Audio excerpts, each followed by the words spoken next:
और अच्छा दें। सबका धन्यवाद, सबका स्वागत है। और सर, हाँ, यूट्यूब की लिंक मैंने आपको भेजा था, वो हो रहा है यूट्यूब? नहीं, वो यूट्यूब का नहीं हुआ। आपको थोड़ी रिक्वेस्ट है, आपके जो दो तीन सेंटेंस है, थोड़ा रिपीट कीजिए ताकि वो रिकॉर्ड में आ जाए। हाँ, तो आखिरी में तो मैं इतना ही कहना चाहूंगा, ओशन ब्रेन ट्रेनिंग के साथ जो भी वर्कशॉप या वेबिनार होते हैं उसमें अच्छा से अच्छा पूरा नॉलेज हम देते हैं। हमारे साथ डॉक्टर शशिकांत सर जुड़े हैं, जो इसमें RABT उन्होंने किया भी है और प्रैक्टिस भी करते हैं कई सालों से। मैं उनको जानता हूँ, पेशेंट भी करते हैं, क्लाइंट भी करते हैं, और मैंने उनके पास जो पेशेंट भेजे उनका अच्छा रिजल्ट भी मिला है। तो मैं चाहूंगा कि इसमें ज़्यादा समय में आपको ये मिल रहा है, 17 दिन का पूरा वर्कशॉप है, और कम फीस में हम उसको ऑर्गेनाइज कर रहे हैं कि लोगों को नॉलेज मिले। नहीं तो साइकोलॉजी का नॉलेज वो तो बहुत ज़्यादा फीस, और लोग देते भी नहीं। मतलब उसका नॉलेज भी दे रहे हैं, हम आपको नोट्स भी दे रहे हैं, PDF, और शेयरिंग भी, मतलब क्लाइंट के साथ कैसे डील करें, हैंडल करें, ये भी बात हम उसके साथ आपको दे रहे हैं। उसके साथ ही हमारे वर्कशॉप जो होते थे, aptitude test, IQ test, personality, उसमें प्रोफेशनल के लिए ज़्यादातर जो बहुत सारे, मतलब नागपुर में हमने वर्कशॉप किए तो कोल्हापुर से लोग आए, पुणे से लोग आए, दिल्ली से आए, छत्तीसगढ़, MP, मतलब बाहर के भी लोग इस वर्कशॉप में ज्वाइंट हुए। क्योंकि इसीलिए ज्वाइंट हुए क्योंकि उनको नॉलेज मिलता है पूरा, और समय पूरा हम देते हैं, और बाद में भी उसके साथ जुड़े रहते हैं। और ये सर्टिफिकेट हम तो ऑनलाइन आपको प्रोवाइड करेंगे। तो धन्यवाद सर, हमारे साथ शशिकांत सर है, बाकी धन्यवाद। रखेंगे। Okay, thank you. आगे बढ़ते हैं, पाटिल सर आप। हाँ, मैं बात कर सकता हूँ। ओके।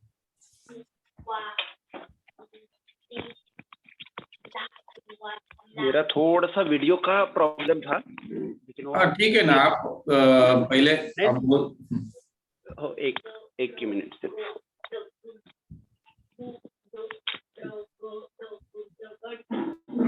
ओके,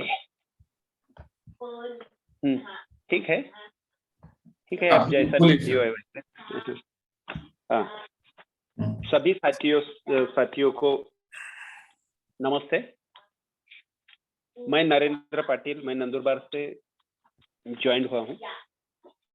मैं टीचर हूँ एक हाई स्कूल में, और साथ में मैं शशिकांत सर का जो RABT का वर्कशॉप था, वो RABT का वर्कशॉप मैंने अभी फिलहाल किया है। 2 वर्कशॉप थे। उसके बाद में स्टूडेंट के लिए वर्कशॉप दिया हमने। साथ में मानव सर का जो C क्लास है हिप्नोथेरेपी का, वो हिप्नोथेरेपी का क्लास हम कर रहे हैं।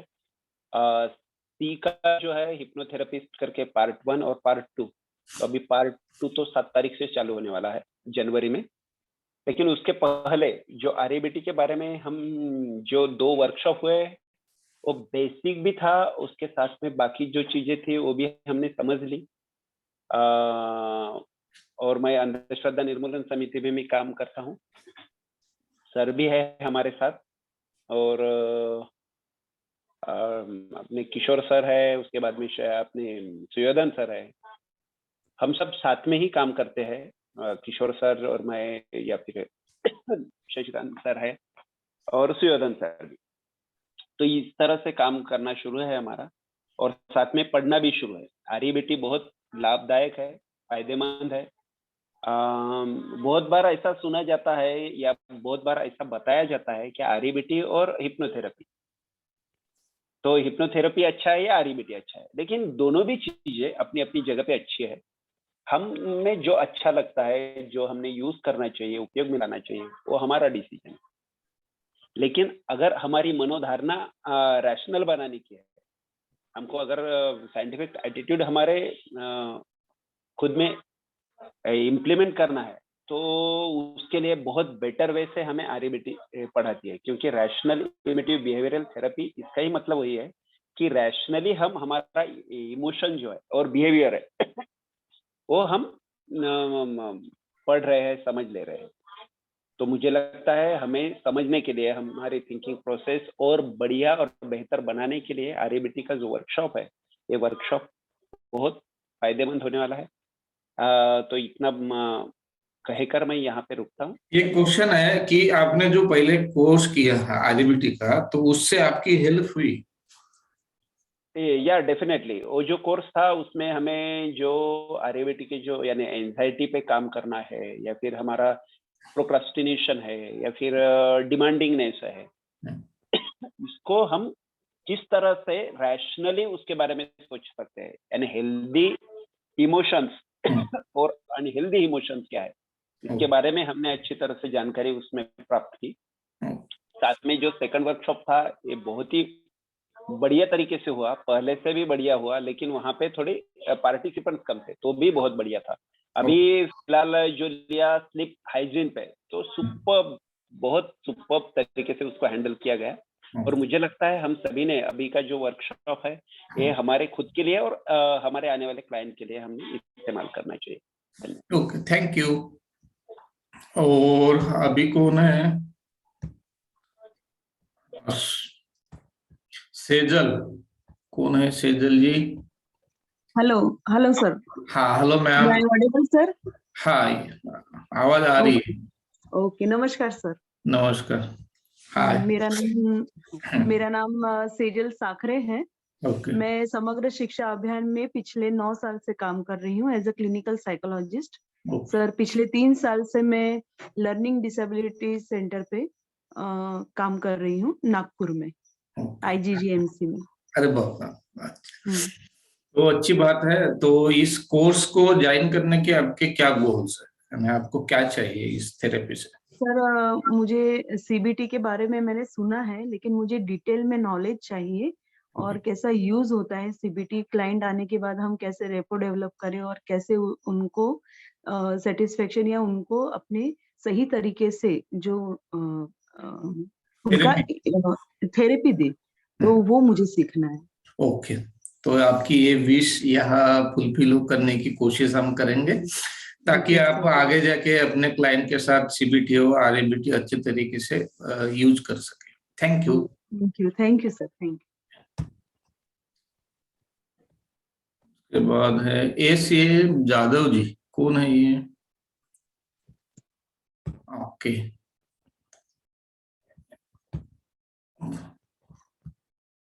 अपना अपना कैमरा प्लीज ऑन कीजिए।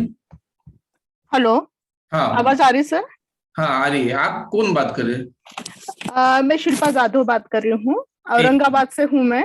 एक मिनट, एक मिनट, आपका नाम कहाँ दिख रहा है? अच्छा, शिल्पा जाधव। आपका कैमरा ऑन है क्या? हाँ, आज ही मैंने ऐड किया है। हाँ सर, ऑन है। अच्छा, ओके, अभी दिखा, अभी ऐसे जाधव। हाँ, ठीक है। नमस्ते। ये थोड़ा टेक्निकल का काम है। ओके सर, मैं औरंगाबाद से हूँ। मैं देवगिरी कॉलेज में पिछले 8 साल से PG के लिए पढ़ा रही हूँ। मैं साइकोलॉजी के स्टूडेंट को पढ़ा रही हूँ। हमें यहाँ पे थेरोटिकल नॉलेज हम बच्चों को भी देते हैं, हमें भी है, लेकिन प्रैक्टिकली क्या होता है वो मुझे यहाँ पे सीखना है। ओके, यानी प्रैक्टिकली थेरेपी प्रोसेस कैसे होती है, क्या क्वेश्चन पूछे जाते हैं और प्रॉब्लम को कैसे सॉल्व किया जाता है, और साथ में होमवर्क कैसे दिया जाता है। हाँ सर, तो हम डेफिनेटली सीखेंगे। तो जितना आपको ये सीखने का जो मेरा अनुभव है कि जितने आप क्वेश्चन पूछोगे ना, उतना आपका डेप्थ अपने आप बढ़ते जाएगा। हाँ, तो आप क्वेश्चन के साथ आप प्रेजेंट रहिए, तो आपको बहुत ज्यादा सीखने को मिलेगा। और हम ये कोशिश करेंगे कि हम ज्यादा से ज्यादा आपको ट्रेन करें, ताकि आप भी अच्छे तरह से प्रैक्टिस कर सको। Thank you. और कौन है?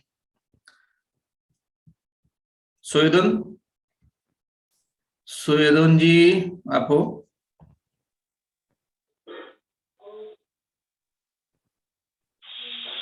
ओके, हाँ, तो मैं सुयोधन देशमुख अमरावती से बात कर रहा हूँ। यहाँ अमरावती विश्वविद्यालय में मैं समाजशास्त्र विभाग में पढ़ाता हूँ। और हम मुक्त संवाद और अभानिस के माध्यम से समाज में कुछ काम करते हैं। जिस वजह से मैंने ज्वाइन किया, तो कहीं एक सिंपल सी लाइन थी जो मैंने पढ़ी, जो वर्कशॉप के बारे में जानकारी जिन पोस्ट में दी गई है उनमें ऑनलाइन मुझे नजर आई थी कि हर न्यूरोटिक प्रॉब्लम की जो जड़ है या शुरुआत में जो समस्या आती है सॉल्व करते वक्त, वो आती है प्रोक्रास्टिनेशन की वजह से। और इसका अनुभव मैंने खुद ने लिया है। जब मैं डिप्रेशन से गया था, मैं साइकेट्रिक ट्रीटमेंट भी ले रहा था, तो जब मेरा प्रोक्रास्टिनेशन कम हो गया तब मेरे प्रॉब्लम कम हो गए। और उस वक्त मैं बहुत प्रोक्रास्टिनेट करता था। तो वो जो लाइन है मेरे को बहुत इंपॉर्टेंट लगी, और उसके बाद मुझे लगा कि इसमें बहुत कुछ एप्लीकेबल नॉलेज मिल सकता है। मैं शशिकांत सर को अच्छी तरह से जानता हूँ, कई सेशन उनके साथ किए हैं, तो उनका पिन पॉइंट प्रेजेंट करने का तरीका मुझे पता है। तो बहुत खुशी से और उम्मीदों से मैं इस वर्कशॉप से जुड़ा हुआ हूँ। Thank you sir. वैसे प्रोक्रास्टिनेशन तो सभी करते हैं, इंक्लूडिंग अल्बर्ट एलिस होंगे, वो भी करते हैं, सभी करते हैं। लेकिन जितना उसको हम ब्रेक करते हैं जल्दी और इम्पोर्टेंट कामों के साथ अगर उसको कम करते हैं तो हमारा जो प्रोएक्टिवनेस है वो बढ़ जाता है और इफेक्टिव हमारी लर्निंग भी होगी और हमारी गेनिंग भी होगी। तो हम बहुत डिटेल में सीखेंगे कि प्रोक्रास्टिनेशन को कैसे स्टॉप करें, साथ में होमवर्क भी है। तो आपका भी स्वागत है। इसके बाद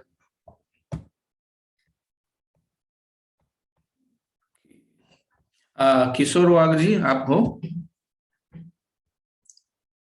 किशोर वाघ जी आए? वाघ, हेलो। ओके, बोलिए सर। हेलो। हाँ, आपकी आवाज आ रही है, आप बोल सकते हो। हाँ दोस्तों, नमस्ते दोस्तों। साथियों, मेरा नाम किशोर वाघ, मैं बुल्ढाना महाराष्ट्र से हूँ। बेसिकली मैं एक सामाजिक मूवमेंट से काम करता हूँ जिसका नाम आप जानते हो, कई सारे दोस्त अखिल भारतीय अंधश्रद्धा निर्मूलन समिति से गए 28 सालों से 28 ईयर से मैं काम कर रहा हूँ। और शशि सर, मेरे दोस्त नरेंद्र जी और सुयोधन जी और बाकी लोगों के साथ हम सभी लोगों ने एससी कोर्स प्राध्यापक श्याम मानव से किया था 2013 में, करीबन 8 साल पहले। जब से मैंने और जैसे शशि जी है, हम कुछ पार्टिसिपेंट लोगों ने प्रैक्टिकली उसका यूज करना शुरू कर दिया। उनमें से एक मैं भी हूँ। मैंने प्रैक्टिकली उस चीज को जानना चाहा, उसका अप्लाई करना चाहा, तो उसके कई सारे रिपोर्ट्स एक्सपीरियंस मेरे पास है। मैं मेरे जीवन में इस बात पर ज्यादा जोर देता हूँ, मतलब मुझे पसंद है वो चीज कि जो भी मैं कुछ सीखता हूँ उसको एप्लीकेशन उसका करना चाहता हूँ। जैसे मैंने अभी government college of education Aurangabad से मैंने मेरा एजुकेशन किया है, तो हमको वहां पढ़ाया जाता है, सभी बीएड साथियों को पता है उस चीज को।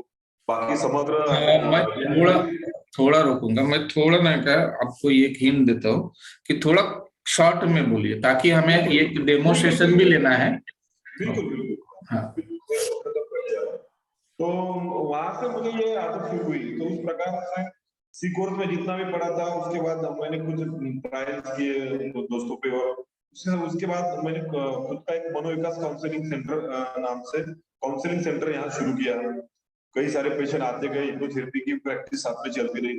उसके बाद मेरे आरईपीटी से थोड़ा परिचय हुआ, उसके बुक्स पढ़े, उसके वर्कशॉप किए, दूसरी जगह बाद में सीसी सर से भी जाना। तो आरईपीटी भी जो प्राइमरी मुझे आती है एबीसी, उसकी भी एप्लीकेशन करने की मैंने कोशिश की। जो पेशेंट है जो अच्छे से ठीक हो गए या कुछ प्रॉब्लम को मुझे ऐसा लगता था कि इनको इस प्रकार से विचार करने की जरूरत है, तो उसके भी बहुत बेहतरीन रिजल्ट मुझे आए आरईपीटी के। तो दोस्तों, मैं काफी खुश हूँ और आप लोगों से मुलाकात होंगी इस बहाने, शशि सर से मुलाकात होगी, तो मैं शशि सर, कमलेश सर से नमस्ते करते हुए यहाँ परिचय रुकता हूँ। धन्यवाद। थैंक यू, धन्यवाद। सतीश, सतीश जी आप बोल सकते हैं। सतीश जी कौन है?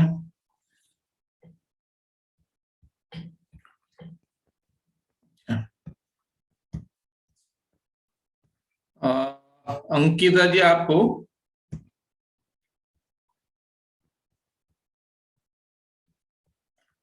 अभी यहाँ सब सो गए क्या? हेलो।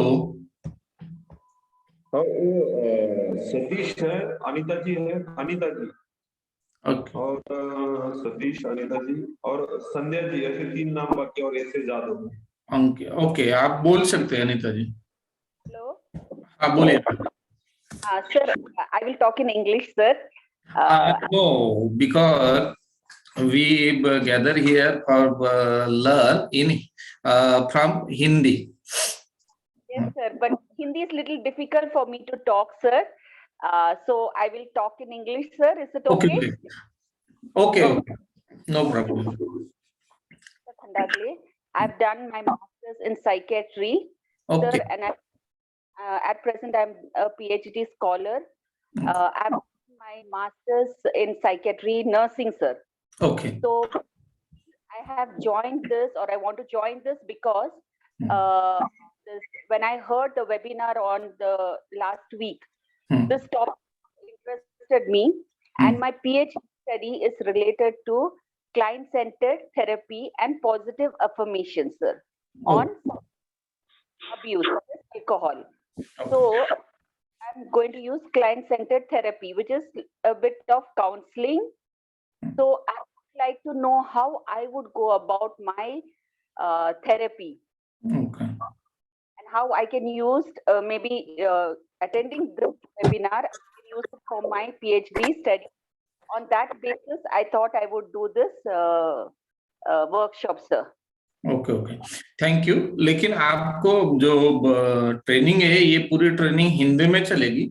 आपको जो नोट्स है, नोट्स आपको इंग्लिश में मिलेंगे, तो आपको चलेगा? ये समझता है sir, but I am not very fluent in Hindi, sir. So I'm able. नहीं, आप अगर कंटिन्यू अगर अटेंड रहते हैं और थोड़ा सीखते हैं तो डेफिनेटली हेल्प होगा। और क्योंकि सभी लोग जो जुड़े हैं वो जो हमने लिखा था हिंदी में हम पढ़ाएंगे, तो ठीक है, आपका स्वागत है। Hello ma'am, where are you from? Therapy सीखना है इसलिए मैंने ज्वाइन किया सर। ओके ओके, आपको सीखने का तो पूरा चांस मिलेगा। सिर्फ ये है कि ये पूरा प्रोसेस जो है, पूरी ट्रेनिंग है हिंदी में चलेगी। आपको जो नोट्स है वो इंग्लिश में मिल जाएंगे, उसमें कोई दिक्कत नहीं आएगी। कहाँ से थैंक यू मैम, कहाँ से हो आप? Sir I am from Pune sir, from Pune Maharashtra sir. Okay okay, ठीक। ओके, और कौन बाकी रह गए? बैलेंस है कोई? अमृता, अमृता मैम है कोई? हाँ अमृता जी, अभी हम थोड़ा एक दूसरे से परिचय बढ़ा रहे हैं, तो आपको अपना परिचय यहाँ देना है। क्या आपका कैमरा ऑन कर सकते हो आप?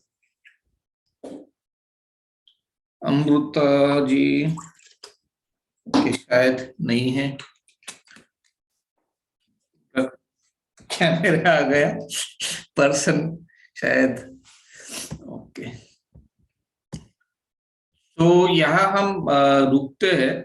जो हमारा इंट्रोडक्शन का सेशन था उसको स्टॉप करते हैं और हम जस्ट 5 मिनट का ब्रेक लेते हैं। ब्रेक के बाद मिलेंगे, उसके बाद हम एक डेमो सेशन लेने वाले हैं। जो डेमो होगा आरएबीटी का जो प्रोसेस होता है, उसमें क्या क्वेश्चन आते हैं, कैसे गोल सेट करते हैं, साथ ही में कैसे एबीसी मॉडल को यूज करते हैं, इसका डेमो हम 5 मिनट के बाद देंगे। तो मिलते हैं गाइस 5 मिनट के बाद।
Hello guys.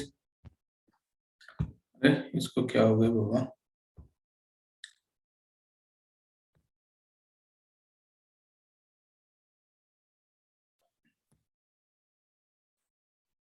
ओके, तो गाइस अभी हम एक डेमो देखने जा रहे हैं। सभी लोग आए हैं क्या?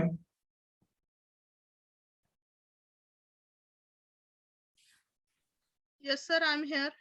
ओके, तो ये जो आरईबीटी का प्रोसेस होता है उसमें हेल्दी इमोशन को अनहेल्दी नेगेटिव इमोशन को कन्वर्ट किया जाता है या चेंज किया जाता है हेल्दी नेगेटिव इमोशन में। अभी ये अनहेल्दी नेगेटिव इमोशन और हेल्दी नेगेटिव इमोशन ये क्या है, ये थोड़ा शॉर्ट में हम समझ लेते हैं।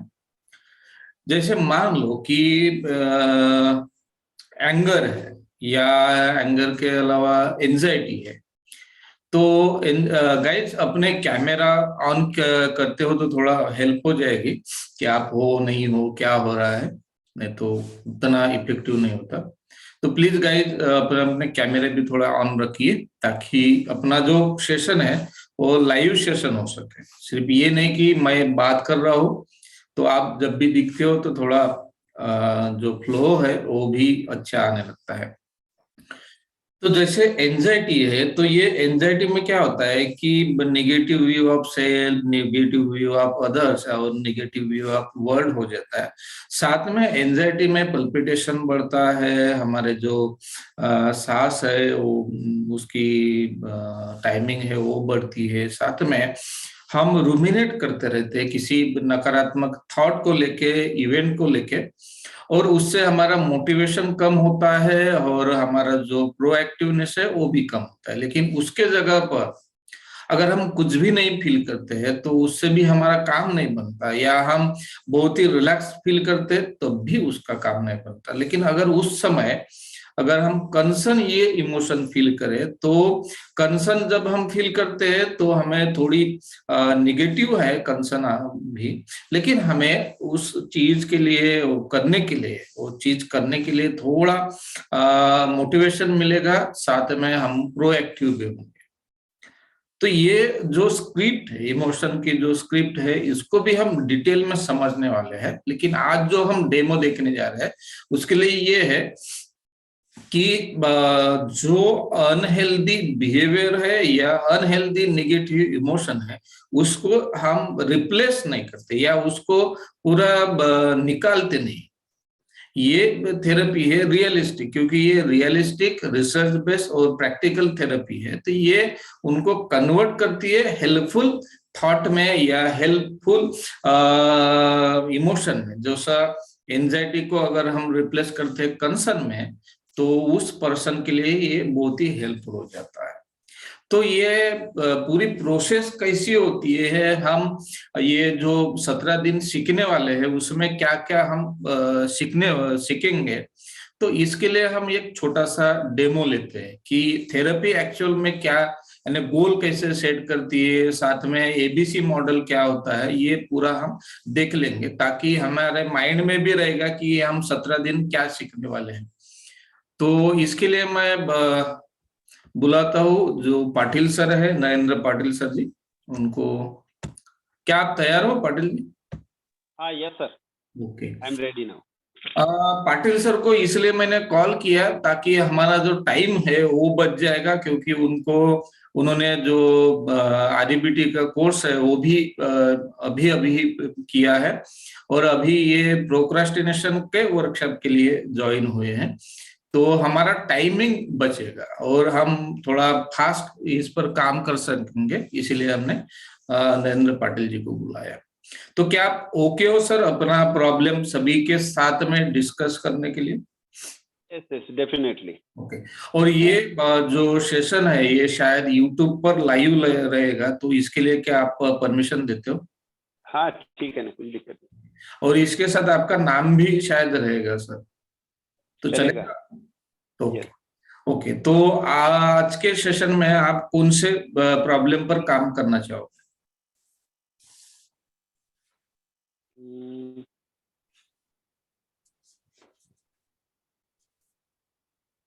जैसा मैं कुछ भी बातें यानी थिंकिंग करता हूँ, ये करने का है, वो करने का है, हमारा सोचना चालू रहता है।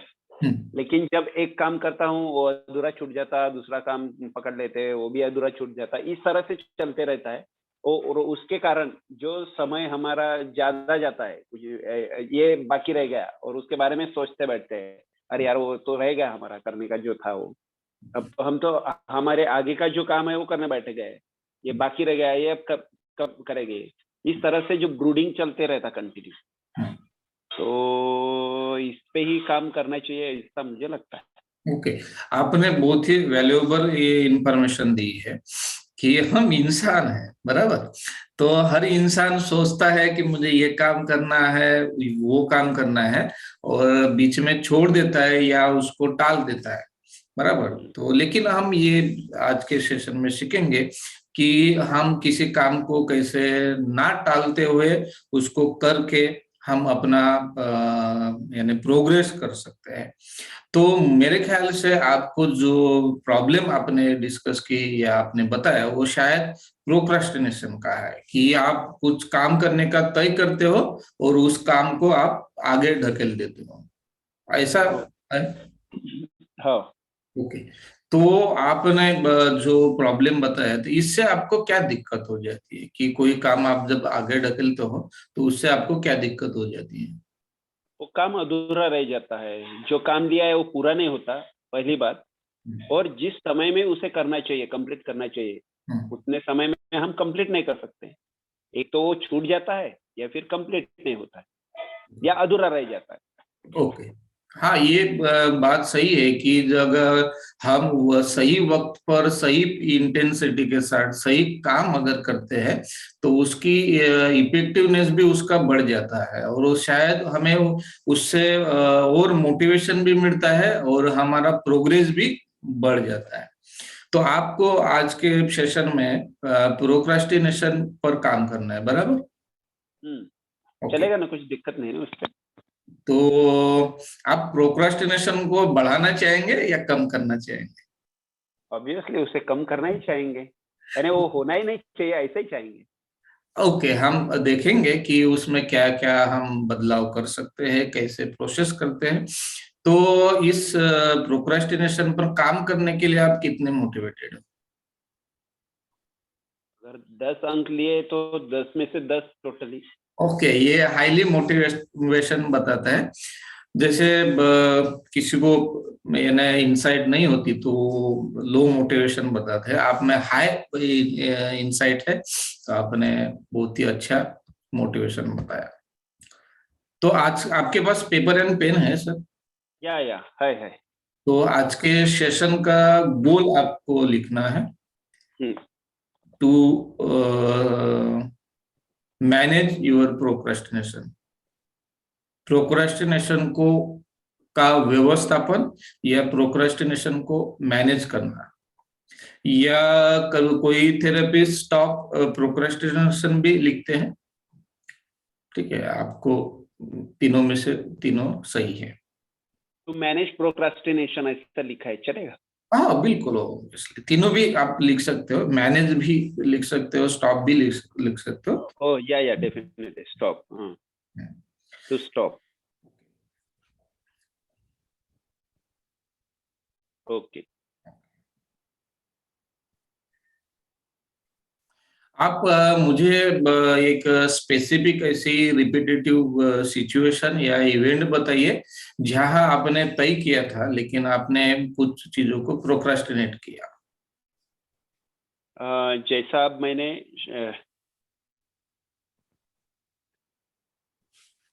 सुबह डिसाइड किया क्या हम कुछ बुक पढ़ना चाहिए, लेकिन जो अलग अलग काम रहते हैं, सुबह उठने के बाद थोड़ी देरी हो जाती है उठने के लिए, उसके बाद में बाकी सब रेडी होना है स्कूल के लिए, उसके लिए जो समय जाता है तो उसमें तो मेरा बुक पढ़ना तो बाजू ही रह जाता है, वो होता ही नहीं है। आपने आज सुबह बुक पढ़ने का डिसाइड किया था लेकिन आपने वो बुक पढ़ा नहीं। ये कितने बजे आपने टाइम डिसाइड किया था कि कितने बजे आपको पढ़ना है? मैं सोच रहा था उसको 9 बजे पढ़ने का है। ओके, 9 बजे से कितने बजे तक? लगभग 10 बजे तक। ओके, यानी 1 घंटा पढ़ाई करनी है, वो बुक को रीड करना है, लेकिन आपने वो बुक को रीड नहीं किया। ओके, तो आप ए, बी और सी कॉलम बनाइए, 3 कॉलम, ए, बी और सी। एक कॉलम में लिखे कि आप आज सुबह 1 घंटा पढ़ाई करनी थी।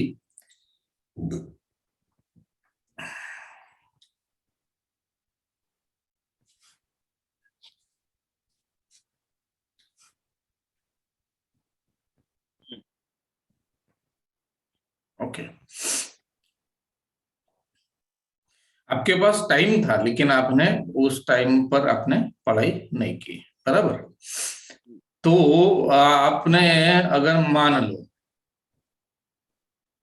कि हम एक हाइपोथेटिकली हम एक क्वेश्चन फ्रेम करते हैं, ये गृहीतक बनाते हैं कि मान लो कि आपने 9 बजे खुद को पढ़ाई करने के लिए फोर्स किया होता। क्वेश्चन एक बार फिर से सुन लो कि 9 बजे आपने खुद को फोर्स किया होता पढ़ाई करने के लिए, तो उस समय आपको कौन सी अनहेल्दी नेगेटिव इमोशन फील होती?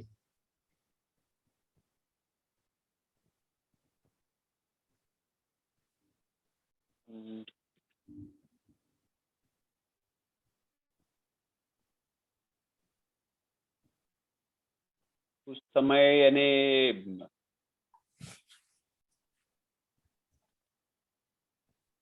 एंजाइटी क्रिएट होती, क्योंकि समय है, समय निकल जा रहा है, उस पे फिर हम कुछ उतने समय में काम नहीं कर सक रहे हैं। ओके, इसके बारे में एंजाइटी फील होती। ओके, तो सी में लिखिए एंजाइटी।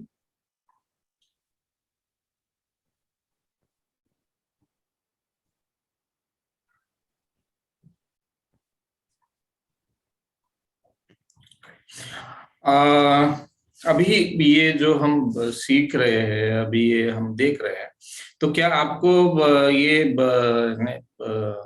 अगर हम देखते हैं कि इसके जो रूट कहाँ है, जो आपने किसी काम को तय किया और उस काम को आपने उस समय में कंप्लीट नहीं किया, तो ये प्रोक्रास्टिनेशन बिहेवियर कहाँ से आता है? क्या इसके रूट आप देखना चाहोगे? हाँ, देखनी चाहिए। ओके, तो अभी मैं आपको कुछ क्वेश्चन पूछूंगा, शायद ये आपको नहीं है, लेकिन ये आपके थिंकिंग के लिए रहेंगे, तो चलेगा? यस। ओके, अभी जैसा ये है कि आपने डिसाइड किया था 9 बजे पढ़ाई करने के लिए, लेकिन आपने अगर उस समय खुद को फोर्स किया होता तो आपको उस समय एंजाइटी फील होती, और उस एंजाइटी को टालने के लिए आपने ये जो पढ़ाई है उसको ही टाल दिया। ओके, तो उस समय क्या थॉट आए थे जिसके कारण आपने 9 बजे जो पढ़ाई करनी थी उसको आपने टाल दिया? अच्छा, उस समय में मुझे अब पढ़ाई चालू करूंगा तो उतने समय में पता चला क्या यार, समय तो बहुत हो गया, अब तो मैं स्कूल के लिए रेडी भी नहीं होऊंगा, नहाना मेरा बाकी है, फिर थोड़ा खाना पड़ेगा, उसके लिए भी टाइम नहीं है, तो फिर ये सभी बातें रह जाएंगी और मैं समय पे कुछ भी कर नहीं सकूंगा। तो उससे बढ़िया बेटर वे ऐसा रहेगा कि हमने आज का पढ़ना टाल देना चाहिए। ओके, ये जो थॉट होते ना, इसको हम परमिशन गिविंग बिलीव्स कहते हैं, कि पहले हमने डिसाइड किया कि हम इस काम को टाल देंगे, और उसके तुरंत बाद ये जनरेट होते हैं कि इसको हम रैशनलाइजेशन थॉट भी बोलते हैं या परमिशन गिविंग बिलीव्स भी बोलते हैं, क्योंकि जो हमने डिसीजन लिया अगर उसके साथ अगर ये थॉट नहीं आते तो हमें शायद गिल्ट फील होता, लेकिन ये जब थॉट आते हैं तो जो हमने डिसीजन लिया उसको रैशनलाइज करते हैं कि हमें पढ़ाई अभी क्यों नहीं करनी है, क्योंकि हमें टाइम हो जाएगा, हमारी प्रिपरेशन नहीं हो जाएगी, या बहुत बाद में कर सकते हैं। ये जो थॉट जनरेट होते हैं उसको हम परमिशन गिविंग बिलीव्स कहते हैं। ठीक है, तो ये जो सिचुएशन है, अगर मान लो कि आपने पढ़ाई नहीं की तो इससे क्या साबित हो जाता है?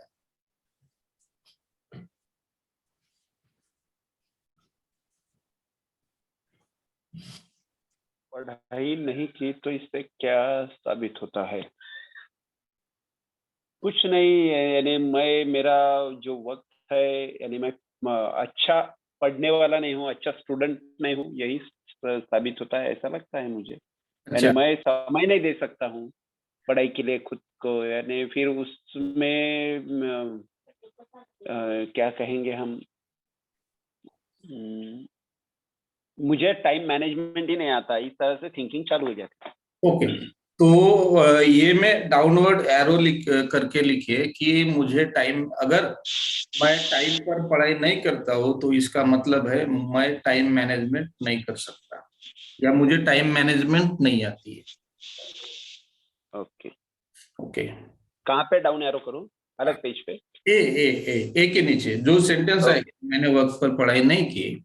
हाँ। हम क्या कर रहे हैं कि हम फाइंड आउट कर रहे हैं कि आपका जो प्रोक्रेस्टिनेशन है, इसके पीछे या इसके बिहाइंड में क्या ऐसी थिंकिंग है या क्या बिलीफ्स है कि जिसके कारण आपने वो पढ़ाई ना करते हुए उसको टाल दिया। ठीक है, तो उसको हम, उसके जड़े हम फाइंड आउट करने की कोशिश कर रहे हैं। तो ए में जो हमारा जो ट्रिगर है, जो एक्टिवेटिंग इवेंट है कि हमने टाइम पर पढ़ाई टाल दी। ओके, तो अगर उसमें एक भी ये है, सिर्फ डाउनवर्ड एरो ही करना है ना? हाँ, उसमें लिखना है कि मेरा टाइम मैनेजमेंट बराबर नहीं है या टाइम मैनेजमेंट मैंने बराबर फॉलो नहीं किया। अगर मान लो कि आपने अपना टाइम मैनेजमेंट बराबर से फॉलो नहीं किया तो इसका क्या मतलब होता है?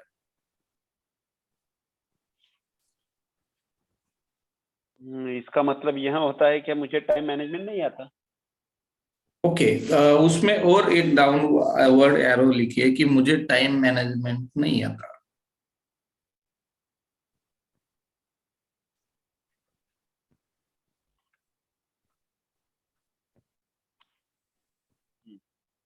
हम ये मानते हैं, हाइपोथेटिकली एक हम ये सेंटेंस क्रिएट करते हैं या हम ये गृहीतक बनाते हैं कि मान लो कि सच में आपको टाइम मैनेजमेंट बनाना नहीं आता, तो इससे क्या प्रूव होता है कि आप कैसे इंसान हो? मैं अच्छा स्टूडेंट नहीं हूँ। ओके, आप उसमें लिखिए नीचे डाउनवर्ड एरो बना के कि मैं अच्छा स्टूडेंट नहीं हूँ, I am not a good student.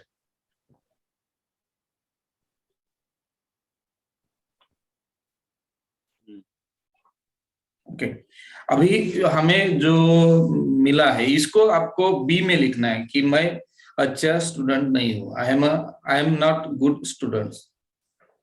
ये जो सेंटेंस अभी लिखा ये बी में लिखने का है, बी इधर में नहीं कि मैं अच्छा स्टूडेंट नहीं हूँ, यानी मैं बैड स्टूडेंट हूँ। ओके,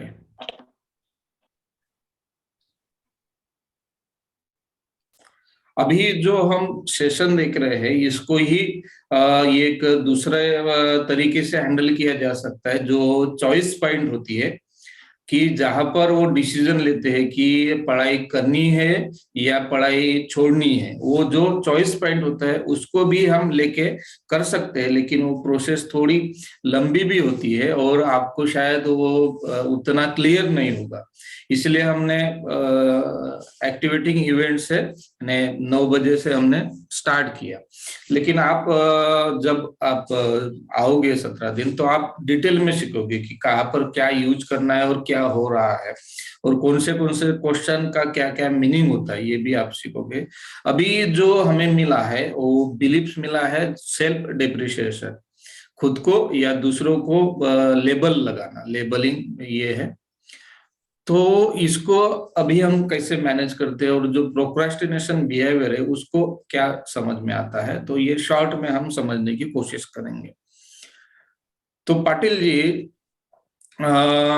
आपका ये विश्वास है कि जो आपकी एंजाइटी बढ़ी आपके बॉडी में, वो पढ़ाई टालने के वजह से हुई? हाँ हाँ, यस यस, पढ़ाई टालने की वजह से हुई। ओके, अगर मान लो कि आपके ही उम्र का कोई फ्रेंड्स है, आपके ही उम्र के कोई दोस्त है, अगर उन्होंने पढ़ाई टाली होती तो क्या सेम एंजाइटी उनको फील होती? पहली बात तो वो पढ़ाई नहीं करते, कुछ जरूरत ही नहीं उनको, वो तो एंजाइटी बाजू की बात है। नहीं, सवाल ये है कि अगर वो पढ़ाई नहीं करते तो क्या, यानी खुद को अगर फोर्सफुली पढ़ाई करने के लिए फोर्स करते तो क्या उनको भी उतनी ही एंजाइटी होती? शायद कम ज्यादा हो सकती है, यानी शायद मेरे ज्यादा भी हो सकती है या फिर मेरे से कम भी हो सकती है। ओके, ऐसा क्यों होगा? घटना तो एक ही है, घटना तो सेम है, नहीं, लेकिन उसकी थिंकिंग प्रोसेस अलग अलग होती है। आई लाइक क्योंकि जो परिणाम होता है वो उनके थिंकिंग प्रोसेस से होता है, क्योंकि हर पर्सन डिफरेंट सोचता है और उनको परिणाम भी डिफरेंट मिलता है, बराबर है?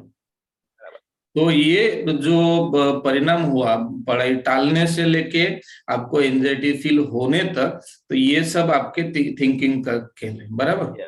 डेफिनेटली। लेकिन अभी आप मुझे एक बताएं कि आपको पता है कि आपका ये सब खेल थिंकिंग के वजह से हुआ, जो भी परिणाम होते हैं वो थिंकिंग के वजह से होते हैं, लेकिन आप इजी अपनी थिंकिंग चेंज कर सकते हैं। अगर मैंने बोला कि मैं डेंटिस्ट तो नहीं हूँ, लेकिन आप कौन सा टूथपेस्ट यूज करते हो? पेप्सोडेंट। ओके, अगर मैंने बोला कि कोई दंत मंजन यूज करो तो आप इजी वे में यूज कर पाएंगे? नहीं, क्योंकि वो तो मेरी हैबिट हो गई ना, मैं पेप्सोडेंट हाँ, यूज करता तो वो छोड़ने के लिए जल्दी नहीं छूटेगी। हाँ, क्योंकि हम तभी कोई चीज को बदलते हैं जब हमारा कन्विक्शन बढ़ जाता है, या जो भी नई बात है वो अगर पुरानी बातों से अगर ज्यादा अच्छी है तो ही हम उसको रिप्लेस कर पाते हैं या उसको चेंज करें, बराबर? तो ये है कि आज हम सीखेंगे कि जो हमारा बिलीफ्स है कि गुड और बैड, या खुद की वर्थ कम समझना, क्योंकि ये गुड और बैड का जो आखिर में जाता है कि खुद को वर्थ कम समझना, या खुद की वर्थ कमजोर समझना, या दूसरों के तुलना में। तो क्या आपको भी ऐसा लगता है कि आपकी वर्थ कम है दूसरों से? हाँ, कभी कभी लगता है, हर समय नहीं। नहीं, ये जो हम देख रहे हैं, हम स्पेसिफिक गोल पर काम कर रहे हैं। हमारा आज के सेशन का गोल है कि हमारा प्रोक्रेस्टिनेशन बिहेवियर को हमें स्टॉप करना है और उसके जगह पर हमें प्रोएक्टिवनेस को इम्प्रूव करना है, ठीक है? तो जो हमें इरेशनल बिलीफ मिला वो है लेबलिंग, और उसमें है हम गुड नहीं है यानी हम बैड है, तो इसका मीनिंग ये होता है कि हमारी वर्थ कम है, बराबर?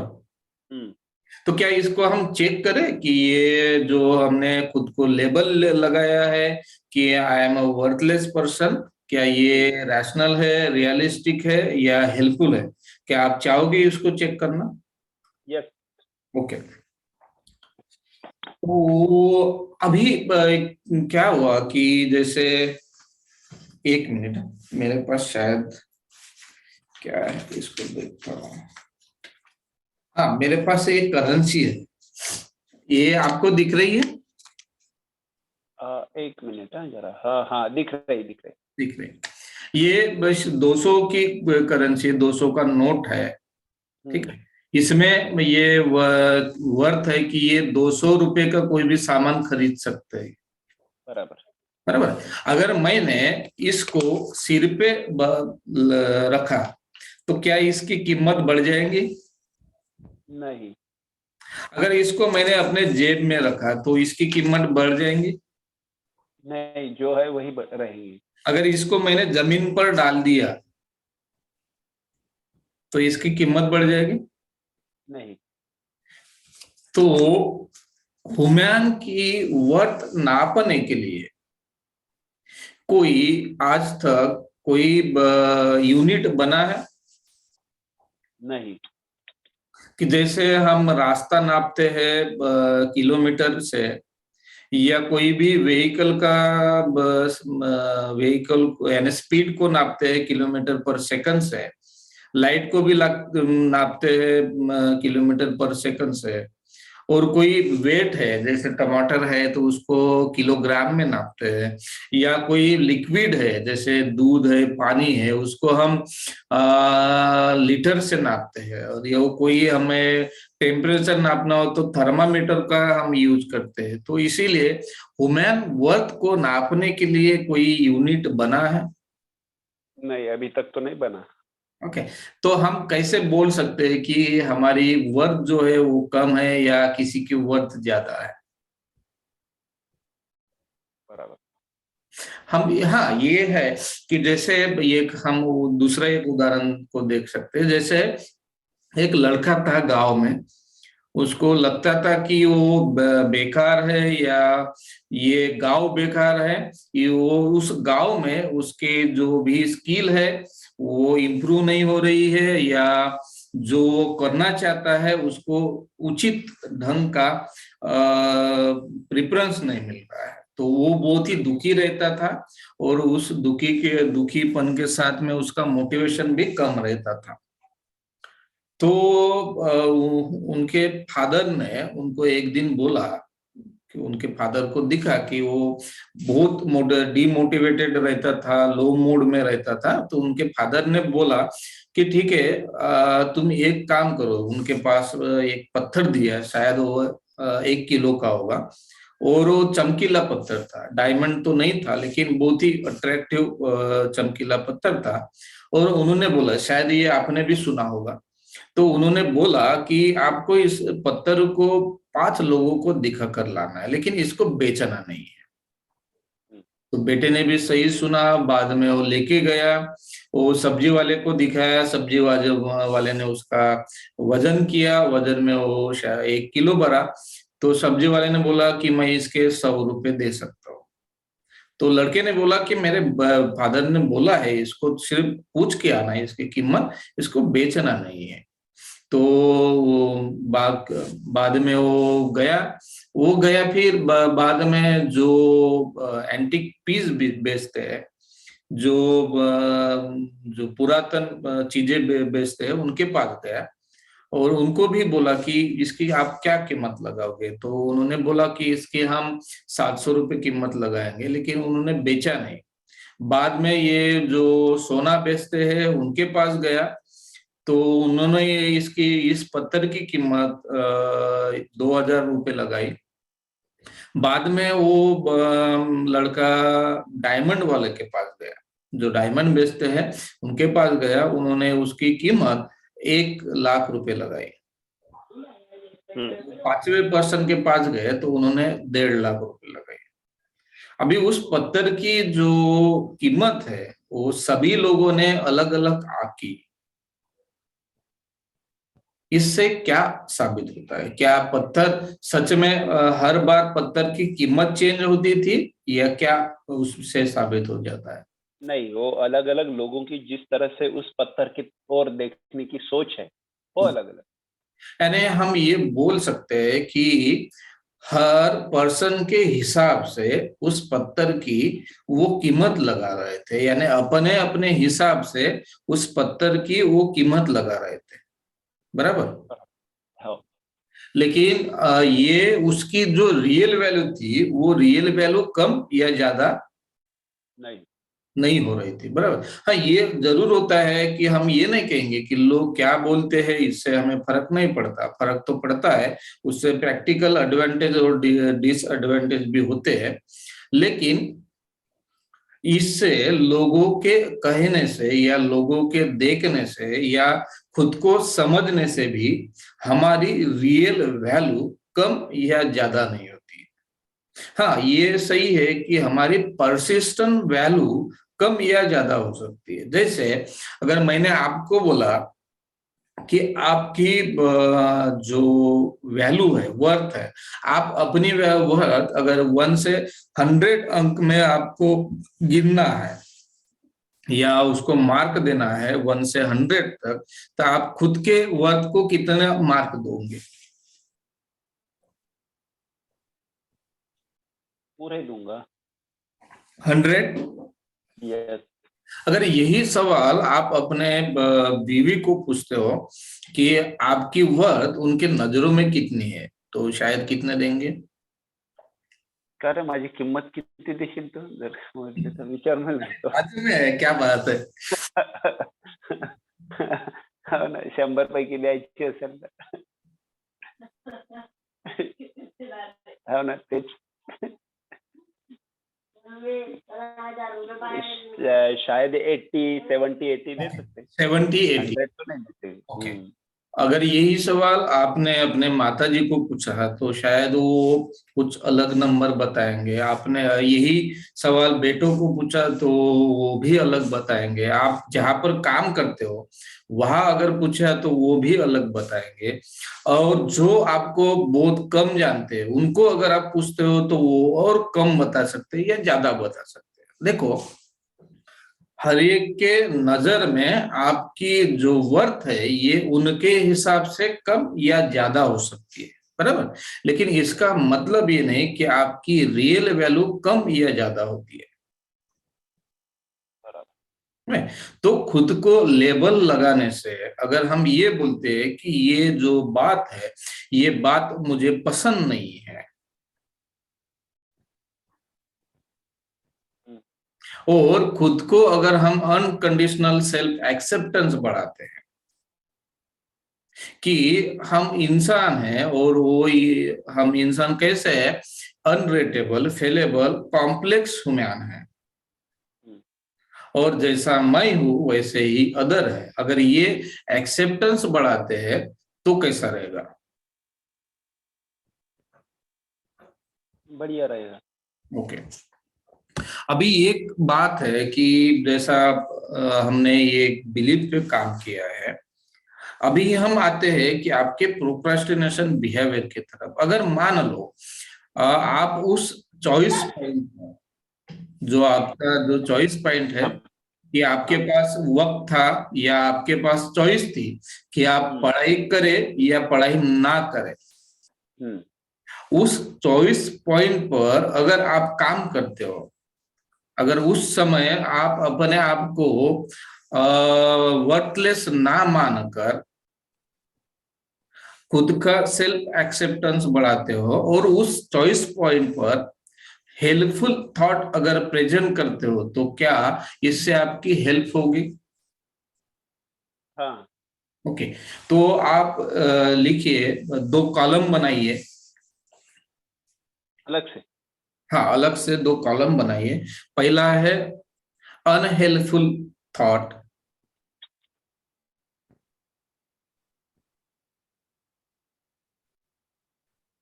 अनहेल्पफुल थॉट, और दूसरा है कॉलम में लिखना है हेल्पफुल थॉट. अभी हम एक शॉर्ट वाली मेथड यूज कर रहे हैं ताकि ये इन्होंने भी आरईबीटी का सेशन किया है तो जो टाइमिंग है वो कम लगे, लेकिन जो प्रॉपर प्रोक्रेस्टिनेशन का जो सेशन होता है वो थोड़ा डिफरेंट होता है. लेकिन बाद में आपको ये पूरा सीखना है. अगर अभी आप थोड़ा देखते तो थोड़ा कंफ्यूजन बढ़ता, इसलिए हमने थोड़ा शॉर्ट में लिया है. अभी अगर ये जो चॉइस पॉइंट है उस पर ये हेल्पफुल थॉट और अनहेल्पफुल थॉट, इसके बारे में आपको पता है क्या? हाँ. ओके. थोड़ा मैं और बताता हूँ. ये जो अनहेल्पफुल थॉट है वो ये थॉट है कि जब हम डिसीजन लेते हैं कि अभी हमें पढ़ाई नहीं करनी है, उस समय ये जनरेट होते हैं और उससे हमारी पढ़ाई रुक जाती है. यानी ये हमारी परमिशन गिविंग बिलीफ्स है, हमें परमिशन देते हैं पढ़ाई ना करने के लिए.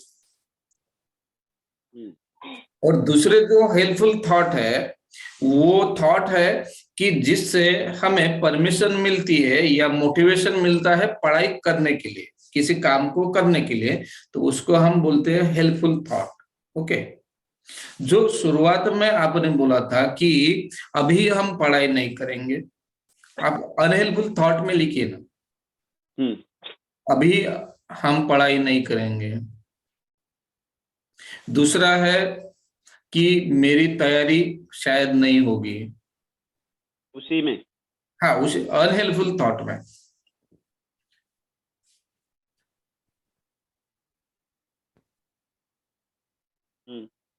मेरी पढ़ाई यानी तैयारी नहीं होगी, मैं देर से पहुंचूंगा।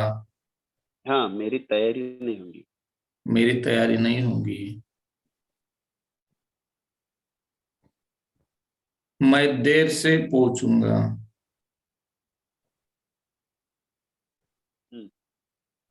ओके, उस समय और आपको कुछ थॉट आए होंगे कि बाद में करेंगे, इसके जगह पर दूसरा कुछ करेंगे। आया ना? अच्छा, तो बाद में करेंगे,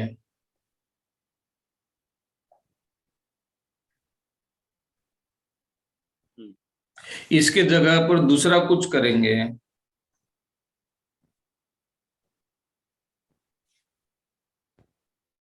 ऐसे बहुत सारे थॉट्स है जो हमें परमिशन गिविंग बिलीफ्स के साथ आते हैं और ये हमारा गिल्ट लेके जाते हैं, लेकिन गिल्ट के साथ साथ हमारा मोटिवेशन भी लेके जाते हैं। अभी कौन से थॉट है कि जिसको आप प्रेजेंट करोगे या उस चॉइस पॉइंट पर अगर आपने खुद को पूछा तो उससे आपका मोटिवेशन भी बढ़ेगा और आप प्रोक्रेस्टिनेशन ना करते हुए उस काम को कर पाओगे।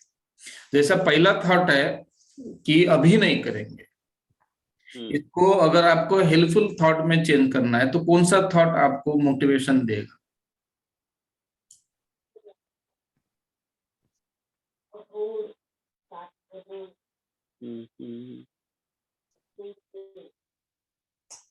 अभी हम पढ़ाई नहीं करेंगे। ये इससे आपका डिमोटिवेशन हो जाता है और आप पढ़ाई को छोड़ देते हो। तो मैं ऐसा कर सकता हूँ उसके लिए, क्या ठीक है अभी मैं जितनी देर मैं पढ़ाई कर सकता हूँ, या शायद मुझे 9 से 10 बजे तक नहीं एडजस्ट होगा, लेकिन उस वजह से मैं आधा घंटा तो पढ़ सकता हूँ। ओके, तो आप उसमें हेल्पफुल थॉट में लिखिए, जितनी हो सके उतनी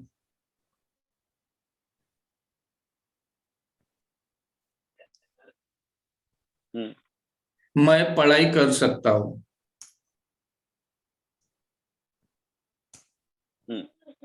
ओके, सेकंड कंडीशन क्या थी? मेरी तैयारी शायद नहीं होगी। ओके, तो इसके लिए कौन सा थॉट आप रिप्लेस करेंगे ताकि उस चॉइस पॉइंट पर आपको हेल्प मिले कि आप प्रोक्रेस्टिनेशन ना करो?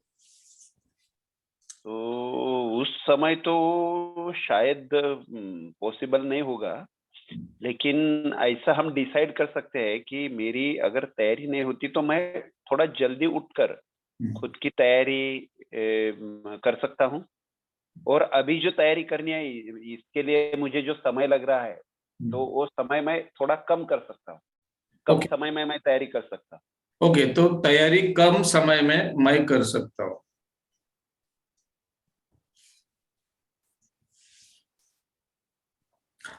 तीसरा थॉट क्या है? मैं देरी से पहुंचूंगा। ओके, इसको हम कौन से हेल्पफुल थॉट में कन्वर्ट करेंगे तो हमें हेल्प मिल जाएगी?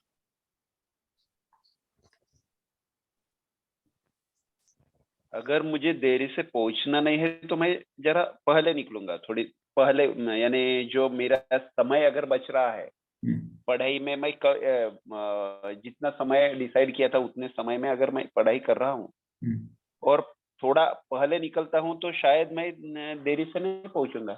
ओके, मैं अगर टाइम पर घर से निकलता हूँ तो मैं देरी से नहीं पहुंचूंगा। ओके,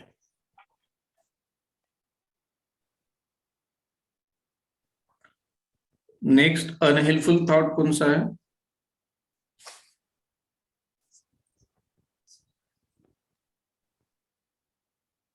बाद में करेंगे, पढ़ाई को बाद में करेंगे, टालेंगे उसको। ओके, तो उस थॉट के जगह पर आप कौन सा थॉट रिप्लेस करेंगे ताकि आपको मोटिवेशन मिले? अभी जितनी देर है, जितना समय मेरे पास है, उतने समय में मैं जितना हो सकता है उतना करूंगा। ओके, आप लिख लीजिए, जितना समय है उतना समय पढ़ाई कर सकता हूँ।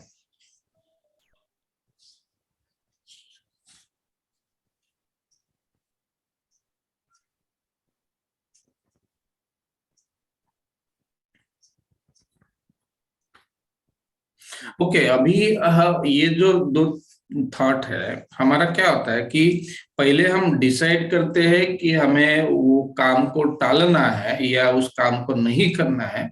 उसके तुरंत बाद ये रैशनलाइजेशन थिंकिंग या परमिशन गिविंग थिंकिंग हमारे माइंड में आ जाती है, और उससे ये अनहेल्पफुल थॉट के इन्फ्लुएंस से हम उस काम को टाल देते हैं। जितने मल्टीपल ये कंडीशन हम डालते जाते हैं, उतना ही चांसेस बढ़ता है कि उस काम को हम टालते जाए। अगर उस चॉइस पॉइंट पर अगर हम ये जो परमिशन गिविंग बिलीफ्स है उसके जगह पर अगर हम हेल्पफुल थॉट को प्रेजेंट करते हैं या हेल्पफुल थॉट को इंक्लूड करते हैं, तो हमारा माइंड ये हमें ट्रिगर करता है कि उस काम को हम करें। जितने मल्टीपल कंडीशन आप यानी रखते जाओगे, उतने चांसेस बढ़ेंगे आपके काम ना करने के या आपके प्रोक्रेस्टिनेशन करने के। ओके, तो आपको ये कागज और पेन लेके आपको ये करना है होमवर्क, ताकि आप जब भी किसी काम को प्रोक्रेस्टिनेट करो तो उस समय उस चॉइस पॉइंट को थोड़ा डिले करना है। यानी जो भी आपने डिसीजन लिया कि मुझे अभी पढ़ाई नहीं करनी है, ये जो डिसीजन है, ये डिसीजन को उस वक्त थोड़ा डिले करना है, और डिले करने के बाद आपको हेल्पफुल थॉट पूछना है खुद को। क्या आप ऐसा कर पाओगे? हाँ, कर सकूंगा। और साथ में आपको कुछ क्वेश्चन पूछने हैं खुद को। पहला एक क्वेश्चन है कि ऐसी कौन सी कंडीशन है जो पूरी होनी चाहिए तब मैं पढ़ाई करूंगा।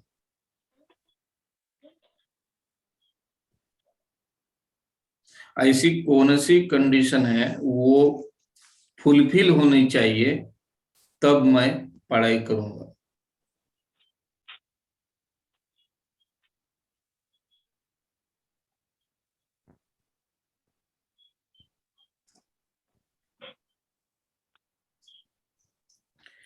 किसी किसी को ये भी सवाल अप्लाई होता है कि एक साथ मैंने 10 कंडीशन रखी तो कितना चांसेस है कि 10 के 10 कंडीशन एक साथ फुलफिल हो। आपको सवाल लिखना है कि कितना चांसेस है कि मैंने 10 कंडीशन रखी और 10 की 10 एक साथ फुलफिल हो या पूरी हो।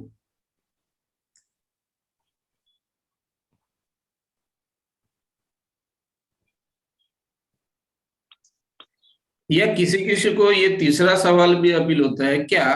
एक मिनट। ओके, कितना चांसेस है कि मैंने जो कंडीशन रखी है या जो मैंने 10 कंडीशन रखी है वो 10 कंडीशन रखी है, वो एक साथ पूरे होने के कितने चांसेस है?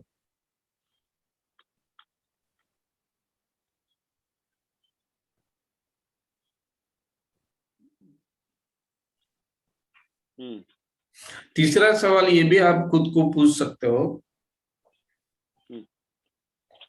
क्या मैं कोई कंडीशन ना रखते हुए काम को कर सकता हूं क्या? कोई कंडीशन ना रखते हुए किसी काम को पूरा कर सकता हूं क्या?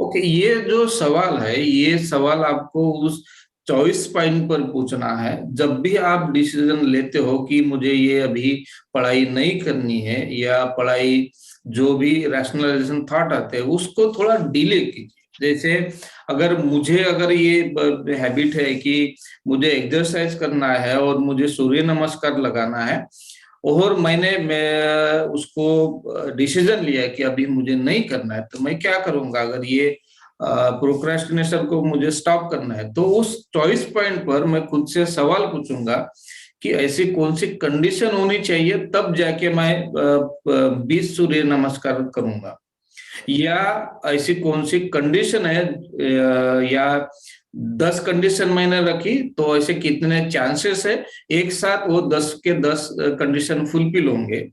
या मैं उस समय खुद को ये पूछ सकता हूँ कि बिना कंडीशन रखे क्या मैं अपने जो सूर्य नमस्कार है क्या मैं वो कर सकता हूँ? अगर ये मेरे लिए हेल्पफुल है तो क्या मुझे करना चाहिए या नहीं करना चाहिए? ये अगर मैं डिसीजन लेता हूँ और ये जो गिव अप करने का टाइमिंग है उसको अगर मैं बढ़ाता हूँ, और उस समय अगर मैं हेल्पफुल थॉट अगर खुद को पूछता हूँ, तो उससे मुझे हेल्प होगी कि जो प्रोक्रेस्टिनेशन बिहेवियर है उसको मैं स्टॉप करके मैं अपना काम करूँ। ये मैं नहीं कहूंगा कि आपको एक ही दिन में डायरेक्टली 1 घंटे का पढ़ाई स्टार्ट करनी है। हो सकता है आज तुम 10 मिनट का टाइम ले सकते हो, 10 मिनट पढ़ाई कर सकते हो, कल 10 मिनट के बाद 15 मिनट कर सकते हो। उसको धीरे धीरे, जैसे मैं अगर होता तो मैं पहले दिन 5 करता, उसके दिन 2 बढ़ा था, बाद में 3 बढ़ा था, और 1 हफ्ते में मैं 20 सूर्य नमस्कार तक मैं पहुंच जाता। लेकिन ये है कि आपको खुद को वर्थलेस ना मानते हुए खुद का अगर एक्सेप्टेंस बढ़ाते हो कि मैं भी एक फेलेबल रेटेबल कॉम्प्लेक्स ह्यूमन हूँ, अनरेटेबल कॉम्प्लेक्स ह्यूमन हूँ, और उसके साथ में जो चॉइस पॉइंट होता है कि हम किसी काम को टाले या किसी काम को करें, उस चॉइस पॉइंट पर अगर हम हेल्पफुल थॉट प्रेजेंट करेंगे खुद को और कुछ सवाल पूछेंगे, तो इससे आपको क्या हेल्प हो जाएगी? इससे तो मेरा जो ये है प्रश्न है वो सॉल्व हो जाएगा। उस समय अगर आपने का समय कम हो जाएगा। हाँ, ओके, अब उस समय आपका प्रोक्रेस्टिनेशन कम हो जाएगा। बराबर। तो आप इस बिहेवियर को अगर आपको अपने ये जो भी आज के सेशन में आपने जो सीखा, इसको आप कैसे प्रैक्टिस करना चाहोगे आप?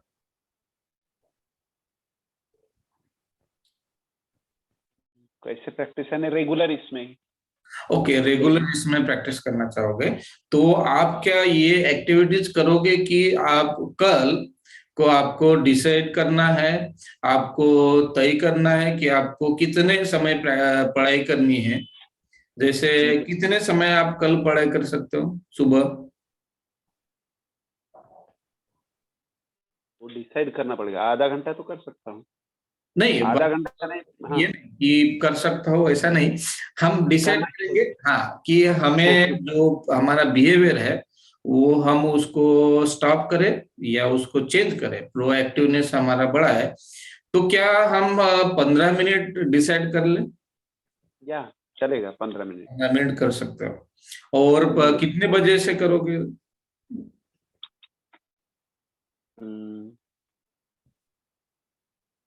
9 बजे से। ओके, तो आपको 9 बजे से कल पढ़ाई करनी है। जब भी आपका गिव अप करने के कोई थॉट आते हैं या आपको यानी काम टालने के जो भी थॉट आते हैं, उस समय आपको ये हेल्पफुल थॉट आपको प्रेजेंट करने हैं या लिखने हैं कागज और पेन पर। क्योंकि जब हम पेपर पर लिखते हैं ना, तो हमारा जो डायरेक्शन है वो बहुत ही ऑब्जेक्टिव हो जाता है, तो इससे ज्यादा हेल्प मिलती है। तो आपको कागज पर लिखना है, बाद में आपको क्वेश्चन भी पूछना है, और जो गिव अप टाइम है, जैसे आपने आपके माइंड में थॉट आया कि अभी पढ़ाई नहीं करनी है और आपने गिव अप कर दिया, लेकिन आपको कल ऐसा ना करते हुए वो गिव अप टाइम को बढ़ाना है और ये हेल्पफुल थॉट आपको पूछना है और 15 मिनट आपको पढ़ाई करनी है। और उसके बाद में आपको 2 दिन 15 दिन पढ़ाई करनी है। उसके बाद आप उसको गिव अप टाइमिंग जो है वो बढ़ा सकते हो। जैसे आज 15 मिनट किया, बाद में आधा घंटा कर सकते हो, बाद में उसमें और 15 मिनट ऐड कर सकते हो और उसके बाद में और 15 मिनट ऐड करके आपका जो 1 घंटे का जो शेड्यूल है या 1 घंटे की जो पढ़ाई करनी है उसको आप अचीव कर सकते हो। तो ये आपके लिए हेल्पफुल रहेगा? यस, डेफिनेटली हेल्पफुल है। तो आज का सेशन आपके लिए हेल्पफुल था? हाँ, यस, डेफिनेटली आज का सेशन मुझे हेल्पफुल ही था। ओके, आज के सेशन में जो भी बातें आपने सीखा उन बातों में से सबसे ज्यादा आपको कौन सी बातें पसंद आई? जिस तरह से हमारा थिंकिंग प्रोसेस चलता है, अनहेल्दी और हेल्पफुल, और लास्ट में बताई हुई जो चीजें है, जो हमारा होमवर्क है या फिर हमारी प्रैक्टिस है, चॉइस पॉइंट को चॉइस पॉइंट पे जो पूछने के है हमें सवाल, क्या डिसीजन को डिले करने का है, जो भी डिसीजन ले रहे हैं उसके लिए, और उसके लिए मेरे सामने 3 क्वेश्चंस दिए हुए हैं। तो मुझे लगता है ये सबसे बेहतरीन बात आज के सेशन में रही, जिससे रियली मैं ये कर सकता हूँ। आप इस बात के लिए कितने कन्विंस्ड हो कि अगर आप ये सवाल पूछते हो और हेल्पफुल थॉट प्रेजेंट करते हो तो आप प्रोक्रास्टिनेशन ना करके आप एक्टिव पार्टिसिपेट करोगे और आपकी पढ़ाई आप पूरी करोगे? मुझे लगता है 100%, यानी 99% तो इजी है, 100% ही बोल सकते हैं। Thank you.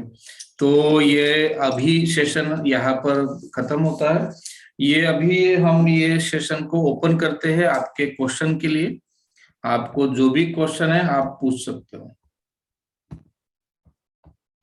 कैसा लगा ये भी आप पूछ सकते हो और आपको क्या सीखने को मिला या आप क्या चाहेंगे ये भी आप इनपुट कर सकते हो।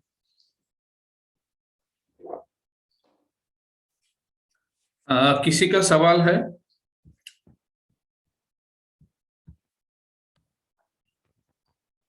ओके, शायद किसी का सवाल नहीं है। सवाल पूछते जाओ, क्योंकि जितना आप सवाल पूछोगे उतनी आप अच्छी थेरेपी सीख पाओगे। कमलेश जी, आपका कोई सवाल है?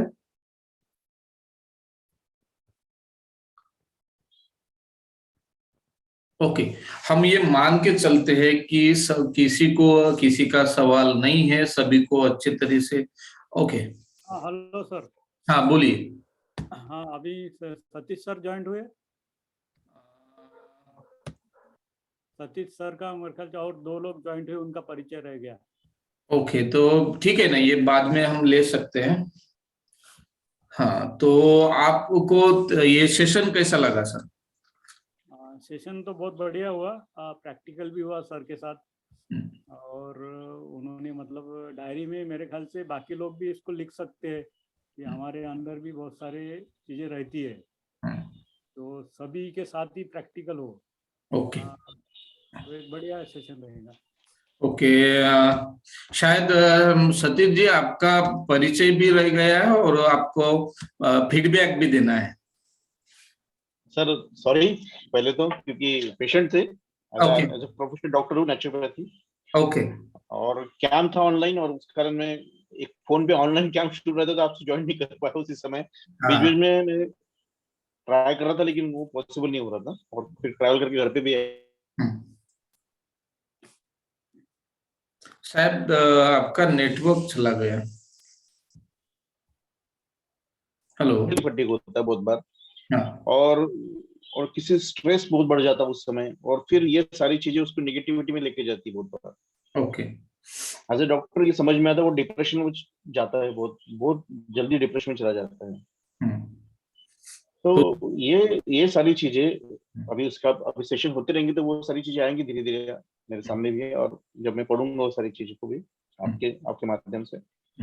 तो ये जो हेल्पफुल जो तो आपने जो बताया और जो डिले डिसीजन चॉइस पॉइंट जो बताया आपने, ये उसको डिले करना और फिर सोचना कि कौन सा थॉट मुझे हेल्प करेगा, कौन सा मुझे अनहेल्पफुल थॉट्स है, ये सारी जो आपने जो बताई चीजें बहुत ही ट्रिगर करने वाली है और बहुत सही भी है। Okay, thank you sir, thank you very much, sorry for delay. नहीं चलेगा, अभी हम हुमियान हैं यही कर हम चलते हैं। तो कमलेश जी, आपने किसका बोला था इंट्रोडक्शन बाकी है? और रामकृष्ण वर्मा सर है जो। हाँ, वर्मा जी आए हैं। तो वर्मा जी, आपको अपना यहाँ परिचय देना है शॉर्ट में।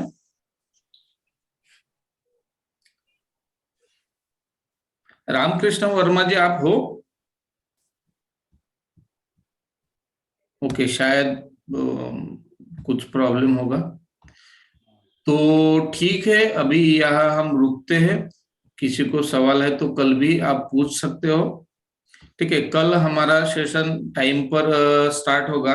हम इसका टाइम थोड़ा चेंज करते हैं, 7:30 से 9 बजे करते हैं, क्योंकि बहुत लोगों का मैसेज आया था कि थोड़ा टाइम अगर लेट करते हैं तो शायद हमें आसानी होगी ज्वाइन करने में, और हमारा कोई सेशन नहीं छूटेगा या कोई बात नहीं छूटेगी।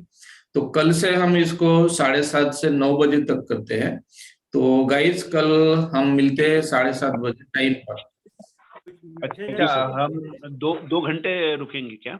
2 घंटे रहेगा सेशन? नहीं, अभी 1.5 घंटे का रहेगा।